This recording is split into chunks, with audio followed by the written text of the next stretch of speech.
Oi, gente, boa noite. Me chamo Helder, estudante de psicologia.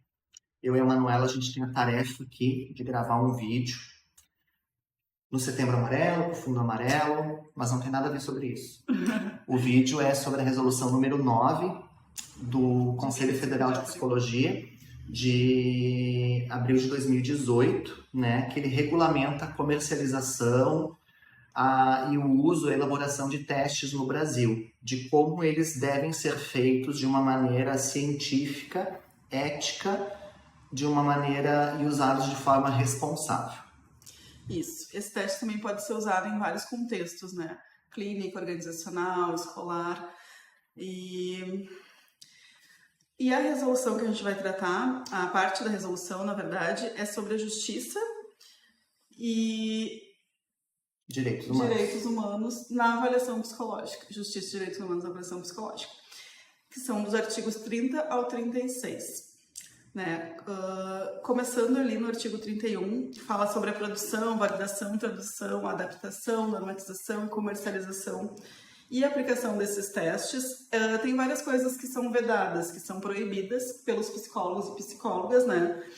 Como, por exemplo, o que é proibido aos psicólogos? Bom, tem várias coisas que são vedadas ao psicólogo, né? E algumas delas são preconceito, a opressão, a violência, negligência, condicionar a pessoa às tuas ideologias políticas, filosóficas, religiosas, né? Tem aquele exemplo do que teve há um tempo atrás, daquela questão da cura gay, que seria uma coisa ética? Isso é induzir a pessoa a uma convicção religiosa, política, uma convicção da tua, né? Então a gente não pode fazer isso de forma nenhuma, né? É vedado ao psicólogo utilizar esse tipo de preconceito, por exemplo. Inclusive tem aqui uma parte dessa resolução que a gente deve entender o recorte familiar dessa pessoa, né? É o construto familiar dela, né? Isso. Eu pulei lá pra frente já, mas ali fala ali que... No artigo 33, né? 33, isso. Que as atividades, então, têm que ser voltadas e direcionadas, na verdade, considerando todo o processo de desenvolvimento humano. Então, assim, os testes têm que ser feitos para determinada faixa etária. Tu não pode enquadrar a pessoa no teste, né? Enquadrar o teste na pessoa. A pessoa tem que se enquadrar no teste, naquela faixa etária, naquele sexo, naquela escolaridade. Então, tudo isso tem que ser contemplado, né? Questão de sexualidade, orientação sexual, classe social, tudo isso tem que ser visto, né, na hora das pesquisas. E tem alguns exemplos até de pesquisas que não seguem esses padrões, né, éticos.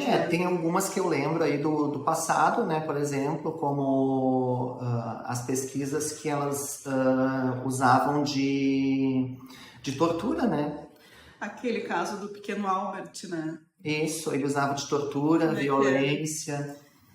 Aquele lá ele fazia um som estridente para a criança ter aversão a um bichinho branco, né? Então, foi um caso, assim, de teste, né, de pesquisa, que foi usada a violência, né?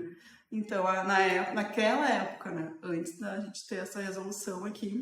Por isso que essas resoluções foram criadas, para não pode dar choquinho nas pessoas, não pode fazer isso. Sim, antigamente, para os condicionamentos operantes, era no rato que dava os choquinhos, agora no computador já melhorou bastante, já não tem maltratos animais.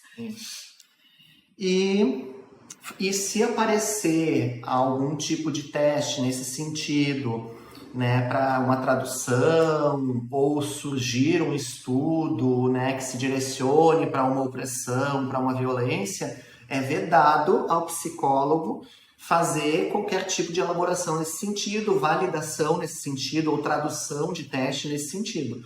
É proibido fazer isso. Manter ou reforçar, né, esses preconceitos, esses estigmas, estereótipos, né, é uma das coisas que é proibida, né.